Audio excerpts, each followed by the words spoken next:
세상이 어수선합니다. 어수선할 뿐만 아니라 사실은 곰곰이 생각해 보면 위험합니다. 위험할 수밖에 없는 것이, 여러분과 제가 아는 것처럼 50일 전에 우크라이나에서 전쟁이 시작되고 설마 전쟁이 하겠느냐 했는데 덧없이 러시아가 푸틴의 명령으로 쳐들어가더니 수많은 사상자를 내고 도시마다 다 부서지고 오늘도 전투는 계속되고 있습니다. 그래서 한 가지 또 걱정되는 것은 이런 전투로 말미암아서 한 나라만 싸우는 것이 아니라 이제는 그 서방 진영과 또 독재자 진영이라고 일컬어지는 러시아와 중국이 또 한 팀을 이루어서 대립하는 그런 세계적인 흐름이 결정되는 것 같습니다. 그 안에 살아가면서 보니까 참 무시무시하게 느껴질 때가 많은 것이 뭐냐면은 하루하루의 삶이 그렇게 안전하지 않다 하는 것을 충분히 느낄 수 있습니다. 이제는 체감할 수 있는 것 같습니다. 푸틴 대통령도 핵무기 얼마든지 쓸 수 있다는 식으로 공언하고 있고, 불안하게 하는 것은 정말로 세상이 점점 어두워지는 것이죠. 러시아가 가지고 있는 핵무기만 가지고도 미국을 수십 번 더 존재 자체를 없애버릴 만큼 뒤집을 수 있다. 생명이 한 생명도 못 사는 거죠. 그 핵폭탄을 다 차곡차곡 미국 갖다 쐈다고 하면은. 물론 미국도 그만한 또 핵무기를 가지고 있다고 제가 알고 있습니다만은, 그뿐이 아니고 중국도 그렇고요. 세계가 살아가고 움직이는 현실을 생각해 볼 때, 어쩔 때는 저녁에 잘 때도 기도하고 곰곰이 생각해 보면은 그 러시아의 푸틴이란 대통령 손에 정말 세계를 쥐락펴락할 수 있는 위험을 줄 수도 있고 안 줄 수도 있는 그 힘이 한 사람 손에 들려 있다는 것이 얼마나 아슬아슬한 일인지 생각하게 합니다. 뿐만 아니라 중국에 있는 시진핑 또 마찬가지고요. 그 불완전한 또 사람들 손에 세계의 하루 운명이 달린 것처럼 그것을 쥐고 있는 것이 참 불안하기 짝이 없다 하는 생각이 듭니다. 그 여파로 말미암아 세계가 삶이 만만치 않습니다. 그래서 미국에서도 고통을 겪고 있고요.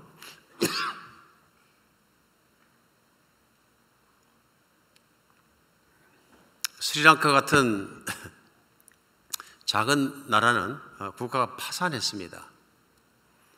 뉴스 나오는 거 보니까 국가가 파산한 것에서 이제는 정말 국민들이 먹고 살 양식을 구할 수가 없고, 기름이 없으니까 차가 움직일 수 없고, 세상이 서버리고 전기는 나가버리고 암흑화해버리는 정말 원시의 세계같이 바뀌어버리는 그런 참혹한 상황을 살고 있습니다. 페루도 위험합니다. 물가가 그냥 오르는 것이 아니라 작년 대비해서 200%, 300% 오르니까 제일 먼저 먹고 사는 식량이 문제입니다.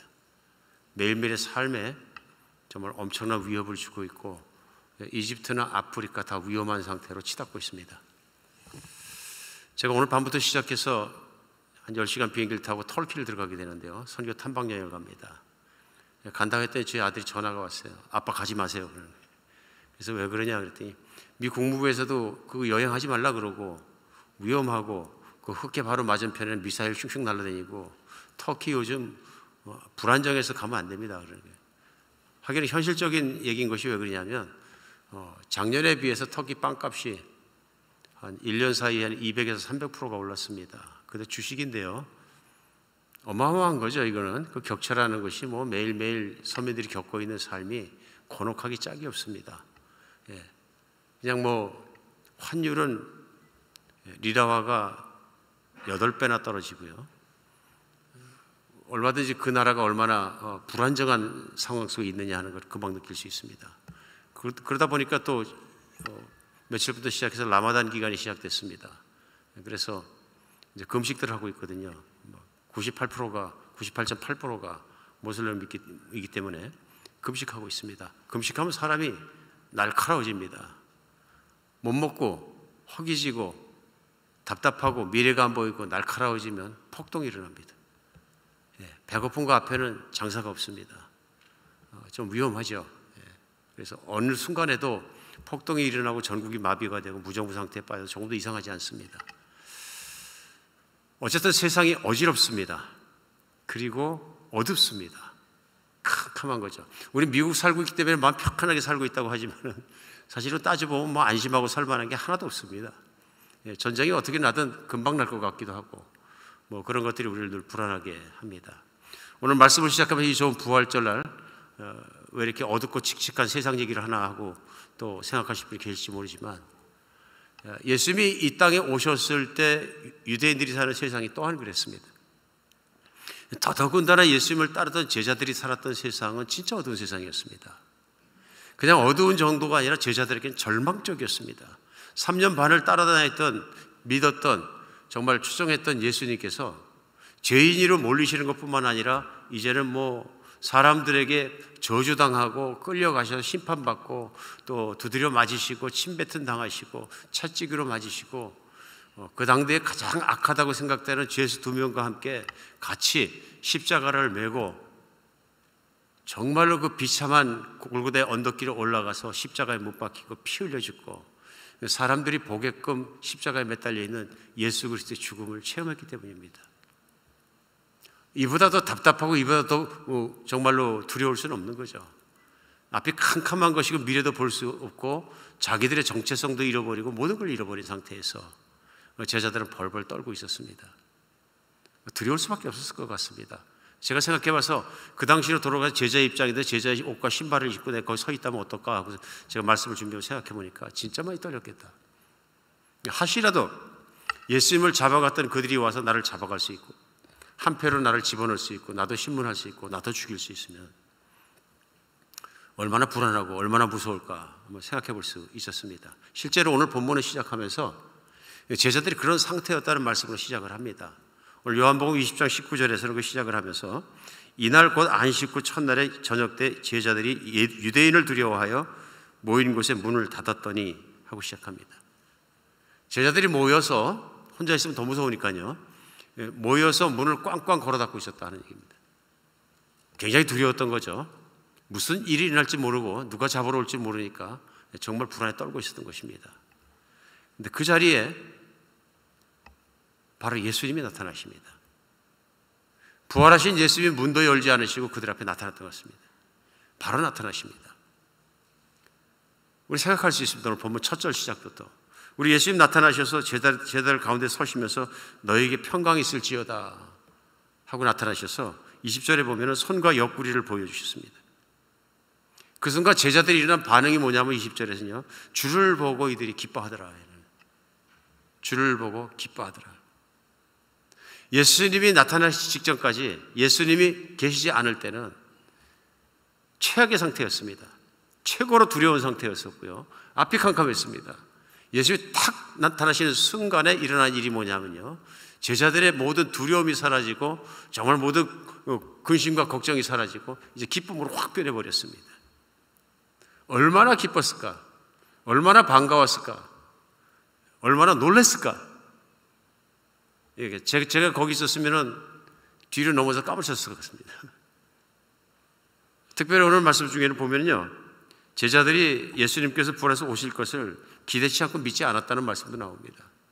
그러니 최고로 어두웠을 때 예수님이 탁 나타나시면 최고로 놀래고 그 다음에 어마어마한 기쁨과 환희가 거기서 솟구쳐 나왔을 것이다. 그래서 사실 우리 초대교회는 보면은요, 부활의 기쁨을 누리는 공동체였습니다. 이 일이 40일간 예수님이 부활해서 계속되고 40일 뒤에 승천하시게 되는데요, 승천하시고 난 다음에 사도행전은 초대교회 모습들이 나옵니다. 거기 보면은 예수님의 부활을 매일 기뻐하는 기사입니다. 그렇게 나오고요, 특별히 예수님의 제자들이 얼마나 기뻤냐면 예수님의 부활의 주님을 기뻐한 것뿐만 아니라 길바닥으로 뛰어나가서 예수님 부활했다고 소리 지르고 외치고 다니고 전도하고 다녔다. 그러니까 성령을 받고 사도행전 2장에서 첫 번째 한 일을 거리로 뛰쳐나간 거예요. 참을 수 없을 만큼 내 안에 있는 그 기쁨이 있어가지고 부활의 예수님을 전하면서 예수님 부활하셨다 이 전한 것이죠. 너무 기쁘고 놀라운 소식이고 놀랐기 때문에 부활을 전했다. 그래서 유대인들이 부활했다는 것을 전하는 것을 싫어해서 초대교회 제자들을 핍박하기 시작했다. 갖다 가두고 막 하기 시작했는데, 그럼에도 불구하고 이 교인들은 기쁨으로 그 예수님 부활하셨다는 걸 어떻게 우리가 안전하냐고 전하고 있었다. 우리는 뭘 할 수 있느냐 하면요, 초대교회는 완전히 부활하신 예수님 때문에 예수님으로 말미암아 기쁨으로 차고 부활을 누리고 살아가는 그들의 삶이 있었다 하는 것을 알 수 있습니다. 얼마나 기뻤던지, 얼마나 놀라웠던지 이들이 이렇게 살아갑니다. 왜 이렇게 기쁩니까? 간단하죠. 두려움에서 놓였습니다. 안심할 수 있습니다. 예수님으로 말미암아서요. 두려움이 사람을 얼마나 고통스럽게 합니까? 얼마나 답답하게 합니까? 얼마나 절망하게 합니까? 놓였을 때 얼마나 어떻게 안 기쁠 수 있습니까? 그런데 문제는 뭐냐 하면은 오늘날 우리가 또 신앙생활을 하면서 신앙생활을 좀 오래 하신 분들은 이제 부활절을 많이 이제 만나게 됩니다. 매해 이제 부활절이 한 번씩 돌아오니까요. 근데 오늘은 우리가 생각해 볼 것이 뭐냐면 내가 부활절을 얼마나 기뻐하느냐 하는 것입니다. 내가 부활의 주님을 얼마나 기뻐하며 살고 있는가. 그렇죠? 우리 그리스도인들이 지금 그 셀러브레이트하는 절기가 1년 중에 가장 큰 게 두 가지가 있죠. 성탄절과 부활절인데요. 성탄절은 더 많이 기뻐하는 것 같지 않나 하는 생각이 들 때가 있습니다. 왜냐하면 성탄절은 세상 사람들도 기뻐합니다. 뭐 꼭 그리스도인이 아니라 그러더라도 성탄절이 오면 기뻐하는데 그냥 기뻐하는 게 아니라 굉장히 오래 기뻐합니다.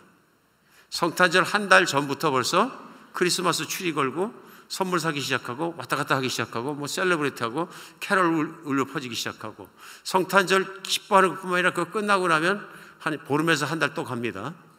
뒤풀이처럼 가는 게 있고요. 그 다음에 성탄절 트리도 성탄절이 끝나고 나서 15일이나 20일은 그대로 걸려 있습니다. 굉장히 길은 거죠.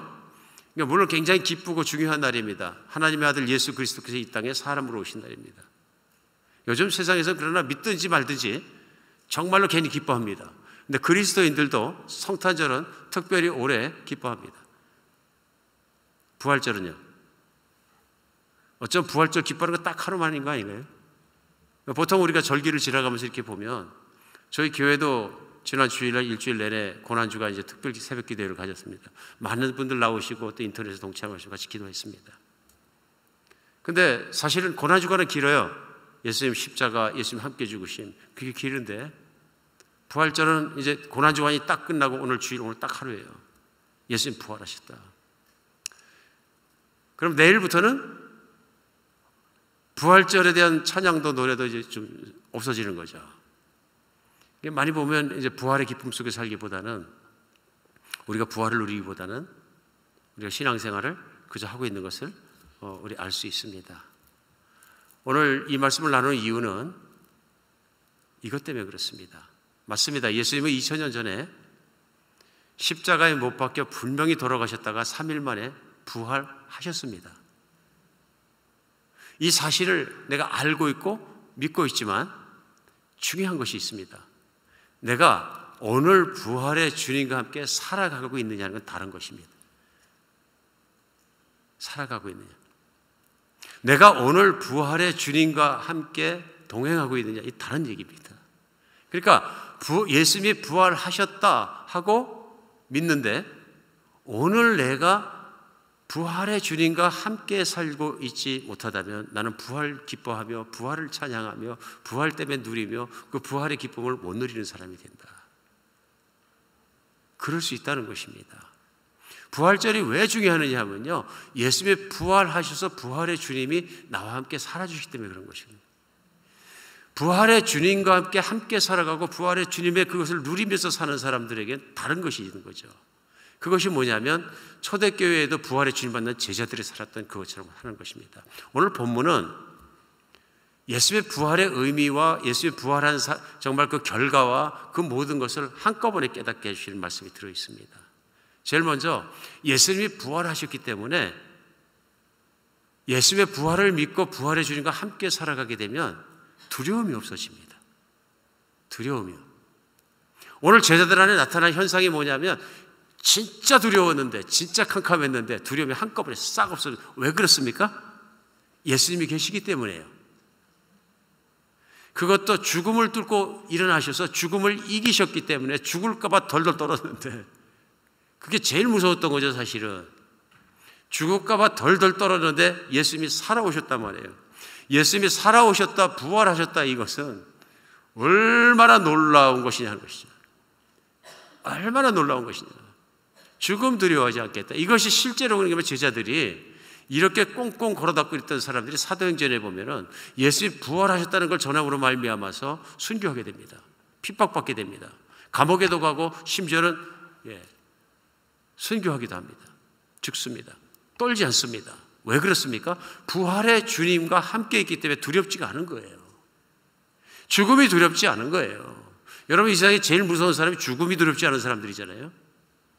그래갖고 사도행전에 나오는 이스라엘 초대교회 사람들을 뭐라 그러냐면요, 세상이 감당할 수 없는 사람들이라 그랬어요. 세상을 소란케 하는 자들, 소동케 하는 자들이라 그랬어요. 누가 감당을 하겠어요? 그래서 오늘 봤을 때 죽음을 이겼다, 두려움을 이겼다, 이게 얼마나 큰 것인지 모릅니다. 특별히 더 그런 것이 왜 그러냐면은 오늘 말씀 가운데 우리 예수님께서 제자들에게 나타나시면서 19절부터 시작해서 첫 번째 하신 말씀이 있습니다. 나타나자마자 그것이 뭐냐면 너희에게 평강이 있을지어다. May peace be with you. 너에게 평강이 있을지어다. 다른 거 말씀하지 않으시고요, 너희가 평강할지어다. 그런데 한 번만 그러신 게 아니라 한 절 건너서 두 번째, 제자들이 막 오셨으니까 기뻐하니까 또 하신 말씀이 뭐냐면요, 너에게 평강이 있을지 두 번째 말씀하십니다. 8일 뒤에 또 나타나신 게 오늘 본문 가운데 나옵니다. 근데 8일 뒤에 나타나서 첫 번째 말씀도 너에게 평강이 있을지다. 오늘 짧은 본문 19절에서 24절까지 평강이 세 번이나 나옵니다. 똑같은 표현이에요. 너에게 평강이 있을지어다. 왜 그럴까요? 안녕하세요 그냥 인사할까요? 아닙니다. 아닙니다. 예수님께서 제자들을 향해서 그들에게 가장 필요하고 그들에게 가장 가져야 되는 것이 뭐죠? 평강이었던 것이죠. 평강, 피스입니다. 편안한 평강인 거죠. 인간이 행복하는데 가장 필요한 게 뭐냐면요, 평강하는데 필요한 게 뭡니까? 불안과 두려움을 내가 쫓는 것입니다. 그렇지 않습니까? 그렇지 않고는 평강해지지 않습니다. 인간이 행복한데 가장 필요한 게 뭡니까? 평강해져야 합니다. 편안해져야 됩니다. 피스 없이는 행복하지 않습니다. 뭐 짜릿한 롤러코스터 타는 스릴도 한두 번이지, 매일 목숨 걸고 스릴을 즐긴다 그러면 그게 얼마나 사람을 행복하게, 행복은 그런 것이 아니거든요. 우리 예수님이 그걸 원하시는 겁니다. 오늘 덜덜 떨고 있는 제자들에게 너희가 평안할지어다, 평안이 너희와 함께 있을지어다, 오늘 선포하시고 축복하시는 거죠. 예수님이 가장 간절히 원하는 게 뭐냐면 제자들이 예수님을 믿고 예수님 안에 있는 평안을 누리는 것이죠. 왜 평안합니까? 예수님께서는 예수님이니까요. 하나님의 아들이시니까요. 하나님이시니까요. 모든 걸 하실 수 있으니까요. 모든 걸 아시니까요. 죽음을 뚫고 올라오셨으니까요. 그분 안에 있으면 평안할 수 있는 것이죠. 사람이 왜 두렵고 불안합니까? 죽으니까 두렵고 불안하죠. 안 그렇습니까? 인간이 사실 말하지 않지만 가장 두려워하는 건 죽는 겁니다. 안 그렇다고요? 중병 한번 걸려보실래요? 오늘 의사한테 갔는데 아무래도 이거는 좀 심각한 것 같아요. 그러더니 뭘 검사한다 그러더니 아이고 이거 얼마 못 살겠는데요. 한 달? 그럼 그날부터 어떻게 됩니까? 죽으면 아무것도 아니야, 그게 아니죠. 심각해집니다. 심각해집니다. 만사가 소용이 없어집니다. 그만큼 죽음은 사실은 두려운 것이죠.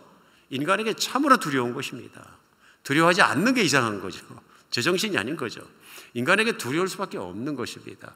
우리가 죽음을 두려워하면 행복해질 수 없습니다. 우리 인생에서는 우리가 행복하기 위해서 몸부림치는 많은 것들이 왜 그러냐면요, 그것이 없으면 평안하지 않기 때문에 그렇습니다. 죽음도 그렇지만 돈, 그렇잖아요? 돈이 없으면 불안합니다. 돈이 없으면 어떡하나. 정말 그렇습니다. 여러분, 제가 그런 걸 느끼는 게 왜 그러냐면 내가 뭐 평생 한 30년 고생하고 잘 다지고 은퇴 준비해가지고 나는 뭐 401k도 넉넉하게 있고 모두 있어서 괜찮다. 그리고 은퇴해가지고 이제 인조하는 분들이 많이 계셨어요. 근데 그게 안전하지 않더라는 얘기죠. 안전하지 않더라. 왜 그러냐면은 우리 겪어봤거든요. 저는 목회자로서 참 그 힘들고 아파하는 분들을 내 교우들을 이렇게 보면서 너무 힘들었어요. 2008년 서프라임 모기지가 났을 때 보면은 투자했던 것들이 막 잘못되고 이렇게 하면서 401k 들어가 있던 게 다 없어졌다 그런 분도 있고, 내 거 뭐 갑자기 다 없어졌어요. 황당한 일이죠. 다시 젊어서 돈을 벌 수도 없는 입장이고, 그러니까 얼마나 답답하시겠어요. 그래서 정말로 낙심했던 그런 기간들이 기억이 납니다. 답답한 거죠. 저는 잘 모릅니다만 요즘 집값이 올라가서 기분이 흐뭇하신 분들이 꽤 많이 계시다 그래요. 든든하거든요. 그 집부자라 그러더라고요. 집만 가지고 있는 부자예요. 그런데 든든하죠. 근데 우리 2008년부터 2012년까지 겪어봤거든요. 이것이 하루에 떨어질 수 있다는 것을. 막 떨어지겠네. 집을 내놔도 너도 나도 내놓으니까 안 팔려. 누가 팔기 싫어서 안 파는 게 아니라 안 팔려 이제는 막. 그런데 요즘에 막 인플레이션이 생기니까 FDA에서 또 막 요율을 올리고, 오늘 뭐 경제 강의하는 시간은 아닌데요. 그러니까 두려울 수밖에 없죠. 이게 또 언제 오나. 말씀 들으신 분들 불안하라고 오늘 이 말씀을 나누는 것이 아니라 인생은 두려울 수밖에 없다. 걱정될 수밖에 없다. 왜냐하면 이게 언제 흔들릴지 모르겠대. 그것만 그렇습니까? 건강은 안 그렇습니까? 모든 게 그렇습니다. 그렇게 생각해보면 자녀는 걱정이 안 됩니까? 언제 무슨 일이 날지 교통사고날지 모르니까 불안한 거잖아요. 두려운 거잖아요. 인간과 두려움은 항상 같이 있었습니다. 우리 하나님께서 정말 감사한 건 뭐냐면 이 인간을 두려움으로부터 평안으로 구원해 주시고, 인간이 행복하기 위해서는 평안해야 합니다. 맞습니까? 인간이 평안하지 않고 행복할 수는 없습니다. 하나님께서 너무 잘 압니다. 인간은 아무리 가지고 있는 것 같아도 전기줄이 아닌 참새같이 살아갑니다. 제가 사회에서 사업이 한창 잘 나갈 때 막 그냥 차도 제일 좋은 차 타고 막 회사가 막 잘 되기 시작했을 때 이제 기뻐가지고 집에 빨리 말씀드리려고 시골집에 이제 부모님 계신데 가서 이렇게 말씀을 드렸더니 우리 어머님이 하나도 기뻐하지 않는 거예요. 그러면 저를 보고 뭐라 그러냐면, 네가 아무리 그렇게 잘난 척해도 내가 보기엔 넌 전기줄이 아닌 참새 같아. 그래서 제가 전기줄이 아닌 참새였어요. 어머니 보시기에 하는 짓이 불안하신 거예요. 너 그러다가 참새가 팍 떨어져. 그 하나도 자랑할 것도 없고 그래. 영적으로 보신 거죠. 제가 영적으로 얼마나 안 믿고 빈곤한 사람인지를 꿰뚫어 보신 거예요. 물론 저도 체험했습니다. 참새가 떨어질 때 얼마나 아픈지, 얼마나 허망한지, 얼마나 힘든 것인지를 체험해 본 거죠. 인생은 불안합니다. 그런데 예수님께서 그 불안하고 두려운 인생을 책임져 주시는 거예요. 제자들은 떨었지만 예수의 부활하는 나타나시고 말미암아 제자들은 안심할 수 있는 겁니다. 평안할 수 있는 겁니다. 그러니까 예수님께서 보실 때, 예수님의 정말로 보실 때, 자녀를 볼 때 하나님의 정말 그 소원이 무엇이냐면 자녀가 평안하게 행복하게 기쁘게 사는 것인 것입니다. 세상에 미쳐갖고 내 실력 믿고 내가 만든 평안 믿고 내가 한 거 믿고 막 그냥 뛰어다녀도 끝끝내는 평안할 수 없는, 끝끝내는 불안한 죽음에, 두려운 죽음에 앞에 가서 부딪힐 수밖에 없는 불행한 자녀들을 보면서 그 아들을 보내주셔서 십자가의 죄값을 치르시고 그 아들을 부활시키시고 정말 애절하게 그 말씀을 전하게 하시고 그 복음을 선포하게 하셔서 자녀를 구원하기를 원하시는 거죠. 이것이 하나님의 마음으로부터 시작된 구원인 것입니다. 오늘 예수님이 부활하셨기 때문에 우리는 평안을 누릴 수 있습니다. 우리가 인생을 살아가면서 내가 매일매일 평안하지 않고 매일매일 기쁘지 않고 매일매일 삶을 누리지 않고 있다면 나는 부활의 주님은 믿지만은 2000년 전에 살아나신 건 믿습니다. 그런데 오늘 부활의 주님과 함께 같이 살고 있지 않기 때문에 그렇습니다. 같이 살지 않기 때문에 그런 것이죠. 그러니까 내 믿음은 머릿속에 관념으로 있고 실제로 내 현실과 삶 속에서는 그 부활의 주님을 같이 살지 못하고 있는 것이죠. 이건 믿음이 아닙니다. 이건 예수님의 소원도 아닌 것이죠. 예수님의 소원은 네가 나에 대해서 또 부활했던 지식에 대해서 많이 알고 있거나 근데 누가 물어보든 난 믿고 동의한다, 동의만 해라, 그런 것이 아닌 거죠. 부활하신 주님은 나의 평안을 위하고 나를 모든 걸 지켜주시고 나를 떠나지 않고 나를 지키시고 나와 함께 계신 거예요. 그래서 나는 부활의 주님과 함께 사는 거죠. 죽음도 이기시고 모든 고난도 이기시고 모든 걸 이기시고 왕이신 예수님과 함께 살아가는 부활의 주님과 함께 사는 것이 너무 중요한 것이죠. 부활절 보내면서 내가 남달리 기쁘지 않다, 내가 정말로 내가 그것 때문에 그렇게 기쁘지는 않다 그랬다면 이유가 뭐냐면요, 부활의 주님을 내가 같이 못 살고 있는 거예요. 부활의 주님을 만나면 두려움만 없어지는 게 아닙니다. 사람이 정신과 마음이 평안하지 못하면 물질과 육신이 아무리 건강해 소용이 없습니다. 그렇지 않습니까? 얼마나 많은 사람들이 정신적으로 힘들고 마음으로 힘들고 평안을 잃어버립니까? 왜 그렇습니까? 혼란하기 때문에 그렇습니다. 혼란하기 때문에 그렇습니다. 사람이 혼란하면 정말로 대책이 없습니다. 혼란하니까 그런 거죠. 오늘 제자들과 예수님이 나타나실 때 두 번째 8일 만에 나타나시는 장면이 나옵니다. 그때는 왜 나타나시냐면 도마 때문에 나타나셨습니다. 첫 번째 나타났을 때 10제자가 있었는데 도마가 없었습니다. 도마라는 제자가 없으니까 도마가 뭐라 그러냐면요, 나는 안 믿는다 그럽니다. 진짜 예수님 살아났을 때 제자들이 막 그러는데도 안 믿는다. 내가 내 손으로 그 못자국에 손가락 넣어보고 옆구리에 손을 넣어보고 잡혔는데 못 믿는다. 현실주의자, 합리주의자인 거죠. 나쁘지 않습니다. 많은 사람들이 그렇습니다. 사실은 현실주의자, 합리주의자, 사실주의자가 왜 그런 겁니까? 내가 눈에 보이고 내가 믿고 내가 하는 거 외에는 믿지 않겠다 그런 거죠. 나쁜 건 아닙니다. 근데 문제가 뭐냐 하면요, 세상에는 내가 이해할 수 있고 내가 믿을 수 있고 내가 할 수 있는 것보다 내가 이해할 수 없고 믿을 수 없고 할 수 없는 게 훨씬 더 많습니다. 그런 세상을 헤집고 내가 살아가면서 세상에는 믿을 수 없는 것 천지가 있기 때문에 내가 그런 태도로 살다 보면 내가 가지고 살 수 있는 세상은 한도가 있지만은 결과는 무엇이냐면요, 그 안에 불안감이 있습니다. 그러다 보니까 사실은 가장 확실한 것만 믿고 가장 합리적으로 사는 것 같지만 가장 혼란스럽고 쉬운 심령이 그런 심령입니다. 내 뜻대로 되지 않을 때, 내가 가장 합리적으로 생각한 결론대로 내리고 결론대로 살아가는 내 인생이 실패할 때, 모든 것이 되지 않을 때 혼란에 빠집니다. 왜요? 세상에 믿을 게 하나도 없거든요. 나 이 사람은 꼭 믿을 수 있다고 각 객관적인 자료를 가지고 믿고 이 회사는 꼭 믿을 수 했는데 안 되는 거예요. 세상에 그런 일이 한두 가지입니까? 근데 이 남자 꼭 믿고 살다가 실패한 경우도 많잖아요. 나름대로는 조건도 따지고 다 따진 거예요. 세상은 그것대로 안 되는 거죠. 그러다 보니까 그 다음에 일어나는 게 뭐냐면요, 자기가 그걸 안 믿기 시작하면 혼란에 빠집니다. 어쩔 때는 완전 혼란에 빠져갖고 장애에 빠지게 되는 거죠. 정신적으로 행복하지 않습니다. 문제는 뭐냐면요, 도마 같은 케이스죠. 불안합니다.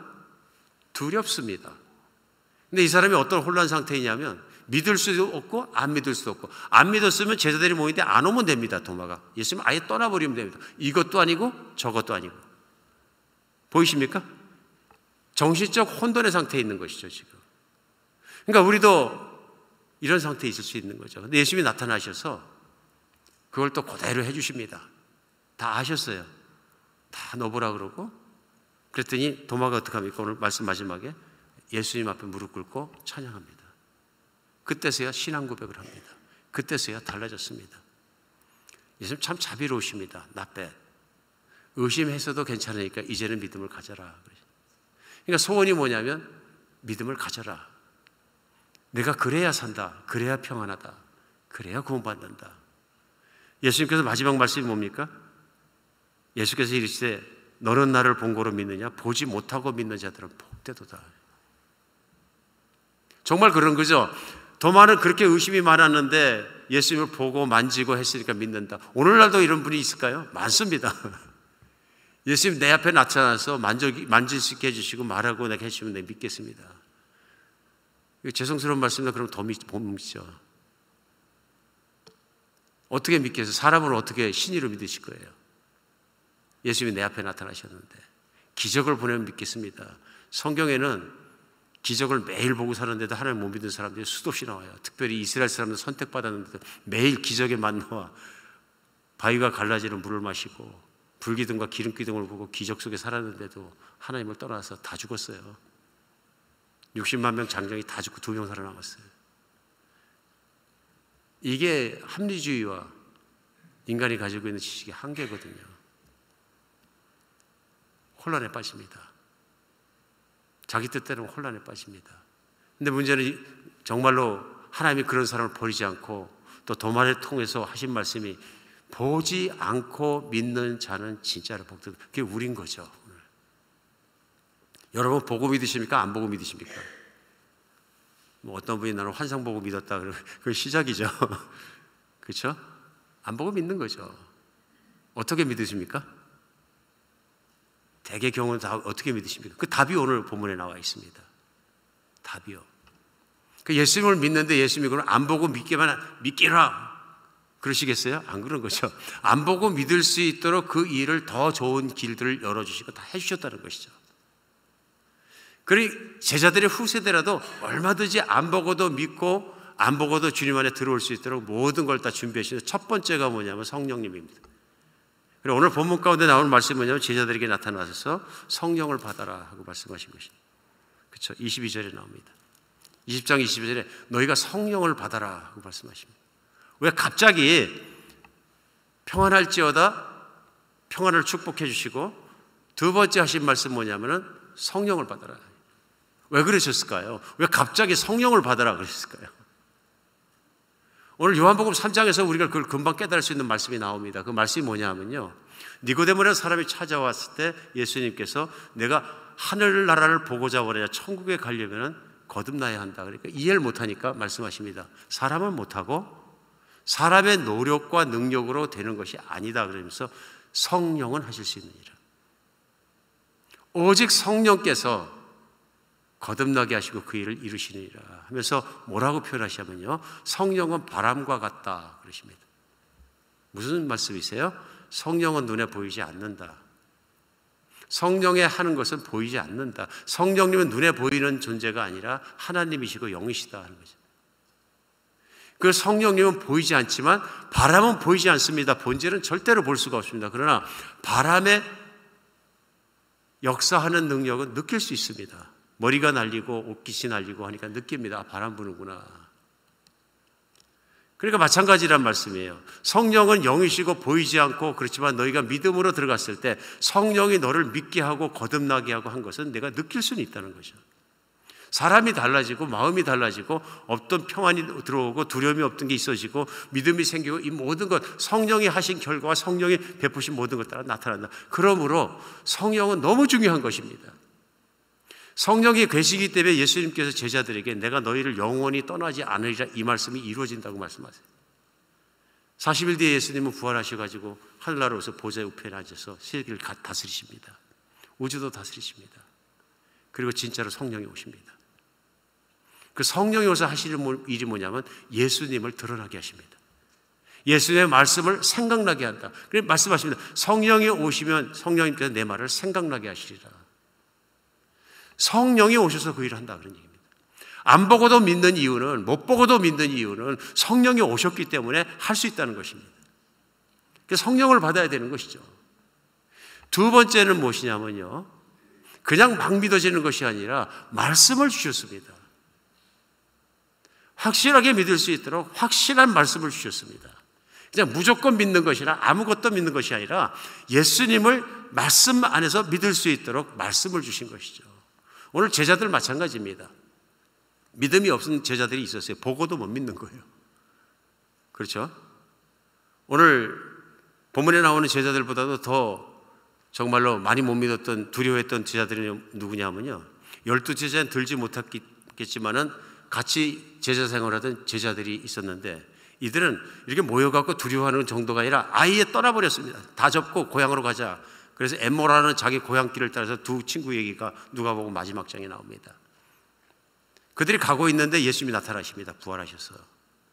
근데 까맣게 모릅니다. 누군지도. 왜 그렇습니까?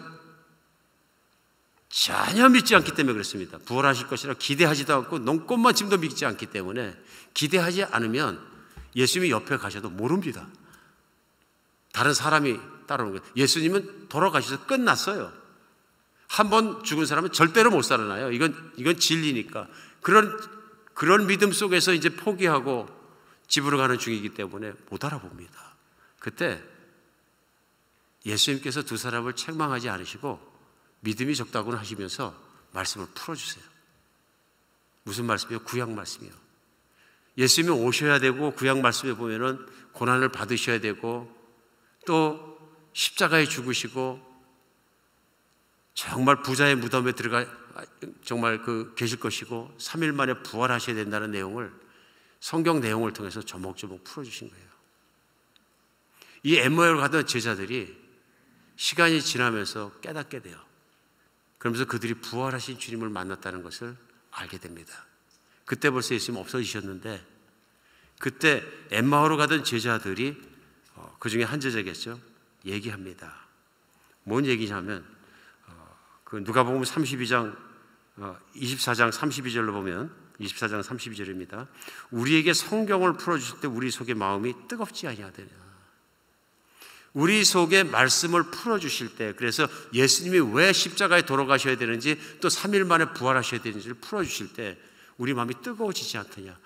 내가 앞이 캄캄하고 두렵고 이제는 내가 정체성도 잃어버리고 살 길을 막막했는데, 그렇지, 예수님이 살아나셔야 되는 걸 내가 안 믿었구나. 그게 말씀에 나와 있는 걸 말씀대로 믿어야 되는데 말씀을 안 믿었구나. 내가 믿음이 없구나 하는 것을 깨닫게 해주시니까 깨닫고 나서 내가 믿음대로 생각해야 되니까 예수님이 그럼 살아나셔서 어떻게 합니까? 가던 길을 180도 돌려가지고 예루살렘으로 뛰어간 것입니다. 확인해야 한다. 예수님을 만나야 한다. 180도 돌아간 것입니다. 그들뿐만 아니라 누가복음 24장 마지막에는 제자들까지도 예수님을 만나고 못 믿는 사람들이 나옵니다. 그러니까 예수님이 어떻게 하시냐면 24장 44절에 보면요, 내가 너희와 함께 있을 때 너희에게 말한 바 곧 모세의 율법과 선지자의 글과 시편에 나를 가리켜 기록된 모든 것이 이루어져야 한 말이 이것이니라 하면서 45절은 이에 그들의 마음을 열어 성경을 깨닫게 하셨다. 제자들이 불신 안에 있을 때 예수의 부활을 보고도 믿지 못하는 사람이 있을 때에도 성경을 다시 풀어서 깨닫게 해주신 거예요. 예수님이 어느 날 갑자기 십자가에 들어 어느 날 갑자기 부활하신 것이 아니라 성경의 말씀이 말씀대로 이루어진 것에 대해서 제자들에게도 설명을 해주신 것입니다. 하나님은 우리에게 성경을 주셨습니다. 하나님의 말씀을 주셨습니다. 1500년간 쓰여지고도 전 세계에서 성경을 없애버리려는 수많은 독재자들이 있고 수많은 폭군들이 있음에도 불구하고 불러 태우기도 하고 바다에 던지기도 하고 성경은 생생하게 살아서 오늘도 여러분과 저와 함께 대할 수 있는 말씀을 주신 거죠. 성령님과 성경을 주신 거예요. 성경은 진리입니다. 이 세상에서 예수님이 진리고 예수님의 말씀이 들어있는 성경은 진리입니다. 진리이기 때문에 이것을 믿는 순간에 우리 안에 있던 혼란함과 어지러운 모든 것이 사라지는 거죠. 오늘 예수님의 부활은 이 모든 걸 가능케 하는 현장인 것입니다. 말씀 속에 우리가 그걸 붙잡고 말씀 속에 부활한 것을 믿고 말씀 속에 있는 것을 믿었을 때 제자들에게 정말로 그 모든 것이 일어나고 믿음으로 말미암아 유효했던 것처럼 오늘 우리에게도 똑같이 믿음으로 일어나는 것입니다. 우리는 그래서 성경을 믿어야 되고 말씀을 믿어야 합니다. 나는 예수님을 믿긴 믿는데 나는 말씀 가지고는 잘 안 믿어진다. 나는 현상 가지고 자꾸 믿어지지. 그럴 수 있거든요. 내가 처음 믿을 때 어디 길을 가다가 운전하는데 예수님의 말도 못하는 향기가 차 속에서 나 이게 뭔가 그랬다가 차 세워놓고 기도하다 보니까 그게 예수님이더라고요. 그래서 난 예수님을 만났습니다. 거기까지 좋은데 그래서 나는 언제든지 내가 기도할 때 예수님의 향기가 나타나지 않으면 내 예수님인 것을 내가 확인할 수가 없어서 못 믿습니다. 문제가 있는 거예요. 문제가 있는 거예요. 자꾸 보려고 그러는 거예요. 자꾸 느끼려고 그러는 거예요. 예수님 그러지 않으세요. 의심이 될 때마다 힘들 때마다 어떻게 말씀을 풀어주시고 말씀을 믿으라 그러시는데 자칫 잘못하면 말씀은 팽개쳐버리고 내가 그렇게 해서 막 매료되어가지고 자꾸 현상을 따라다니다 보면 예수님과 함께 부활의 주님과 동행하는 삶이 불가능해지는 거예요. 어쩔 땐 냄새가 나기도 하고 냄새가 안 나기도 하고 어쩔 때는 환상이 보이기도 하고 안 보이기도 하고 어쩔 때는 그 음성이 귀에 육성으로 들리기도 하고 안 들리기도 하고 그게 전부라면 우리는 24시간 항상 내 안에 살아계시고 오늘뿐만 아니라 나의 죽음 뒤에도 영혼까지 날 살아계신 예수님과 부활의 주님과 동행할 수가 없는 거죠. 왜냐하면 내 기분과 내 느낌과 내 체감에 따라 달라지기 때문에요. 그러나 주님은 말씀을 주신 것입니다. 오늘 말씀을 나누는 것이 중요한 것이 무엇이냐면, 말씀을 들을 때 내 가슴이 뜨거워지게 하고, 말씀을 들을 때 내 믿음이 컨펌되게 확실하게 붙잡아지기도 하고, 이 모든 건 성령이 하시는 일입니다. 예수님이 말씀을 풀어주실 때 우리 마음이 뜨겁지 아니하더냐, 갑자기 마음이 뜨거워지지 않더냐, 동의가 되지 않더냐, 아멘이 되지 않더냐. 오늘날도 말씀이 있는 것은 하나님이 우리를 사랑하시기 때문에 두려움과 어지러움과 혼돈할 가운데 나를 항상 지켜주시고, 내가 예수 안에 있는 것을 확인시켜 주시고 붙잡아 주시고 있는 것이 아니냐 하는 것입니다. 오늘 부활절에 우리가 주님을 확실히 믿고 주님을 붙들고 부활의 주님과 함께 늘 살아가는 여러분과 제가 되었으면 좋겠습니다. 오늘 물어볼 수 있습니다. 나는 살아가면서 늘 불안한가? 그래서 걱정하며 묶여 살아가는가? 물어볼 수 있습니다.